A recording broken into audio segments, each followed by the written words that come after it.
योंगवा मैत्रेय महान बुद्ध सूत्र, मृत खुरमा वृक्ष का दृष्टांत और जीवित बुद्ध द्वारा उद्धार। योंगवा मैत्रेय महान बुद्ध सूत्र का प्रामाणिक धर्म ग्रंथ, साहा लोक में अवतरित जीवित बुद्ध भैषज्य तथागत योंगवा मैत्रेय बुद्ध ने इस प्रकार धर्म का उपदेश दिया।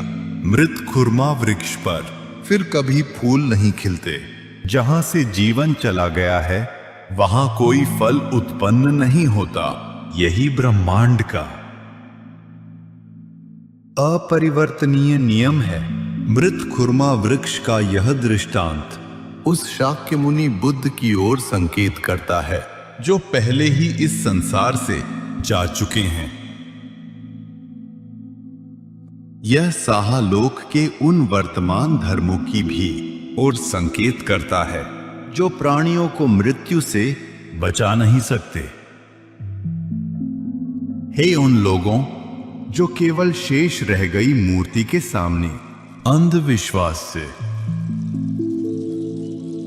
आशीर्वाद की याचना करते हो, यह मृत खुरमा वृक्ष पर फिर से खुरमा लगने की प्रतीक्षा करने के समान है।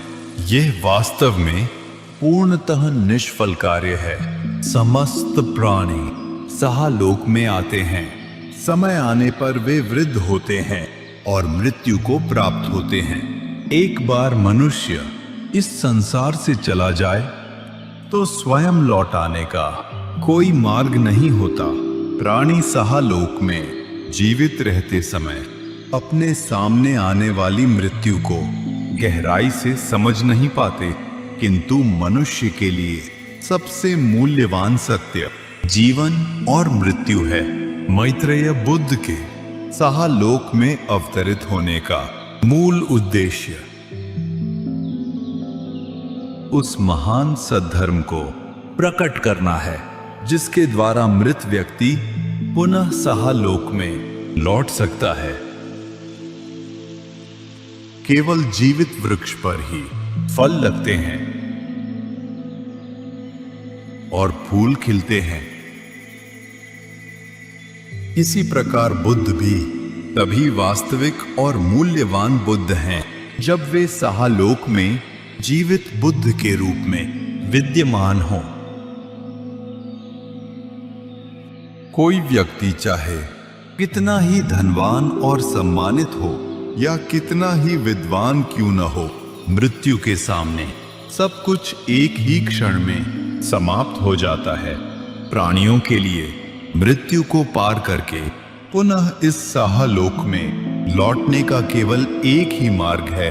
वह बुद्ध के उष्णीश रत्न से प्रस्फुटित होने वाला महान दिव्य प्रकाश है। जीवित रहते समय धारण किए गए शारीरिक स्वरूप और आसक्ति को बुद्ध के उस प्रकाश द्वारा विलीन किया जाना चाहिए जो मनुष्य को पुनः साहा लोक में लौटने का मार्ग प्रदान करता है। केवल तभी पुनः साहा लोक में लौटने का द्वार खुलता है। सच्चा धर्म ऐसी निराधार वस्तुओं का अनुसरण नहीं करता जिन्हें आंखों से देखा और सत्यापित नहीं किया जा सकता। उसे अपनी आंखों से देखा जा सकना चाहिए, उसे प्रत्यक्ष रूप से सत्यापित किया जाना चाहिए और प्रत्येक स्थान तथा समय में प्रमाणित किया जा सकना चाहिए। जो सदैव विद्यमान रहता है और नष्ट होकर लुप्त नहीं होता, उसे गोंग थॉट कहा जाता है। जिस प्रकार जीवित पिता को पुकारने पर उत्तर प्राप्त होता है और पिता तथा संतान के बीच संवाद स्थापित होता है, उसी प्रकार जीवित बुद्ध को पुकारने पर ब्रह्मांडीय पारस्परिक संबंध का सिद्धांत तुरंत सक्रिय हो जाता है। जीवित बुद्ध का आह्वान करने पर उसी क्षण संबंध स्थापित हो जाता है। इसलिए पवित्र नाम मैत्रेय जोम्बुल का बार बार आह्वान करो, तब शुभ कार्य तुम्हारी इच्छा के अनुसार पूर्ण होते रहेंगे।